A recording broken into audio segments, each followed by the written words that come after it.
more power, more light. It's a Victorian motto from turn of the century where they were building power stations and things in the area. And it was kind of like a revival, I imagine, from the kind of slums and the kind of rural. It was the first kind of birth of the area. And it's borrowed because I think we're reliving a kind of second wave of development and excitement and anticipation and kind of forward-lookingness. And I think that's why this part of London for me is really important. A job title doesn't exist, what I do, whilst I'm probably a creative director essentially of the studio with everyone running their own projects. They sit in between the worlds of architecture, art and interaction design, somewhere in the middle of those, but importantly it's people interacting with their environment.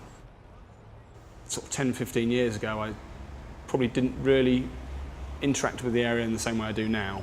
At the moment I feel change, and it really is change, and I think we're sitting, our studio is sitting opposite a big building site.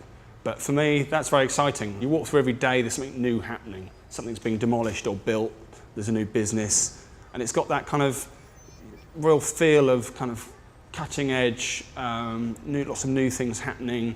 You're riding this kind of wave of kind of expectation and kind of new things. And probably slightly more commercial, it's making more money for itself. People either know it or they don't, and it's sort of somehow a bit of a reflection, I suppose, on what they do and where they are in London. So you can sort of gauge where someone is and what they're doing based on their knowledge of the area. I see a kind of pretty much any space being like that. I mean, you kind of fit to it, you respond to it, you kind of work with it. You might affect it, but it affects you. And I think that sort of set of parameters, I think, would be the same for any place you're in.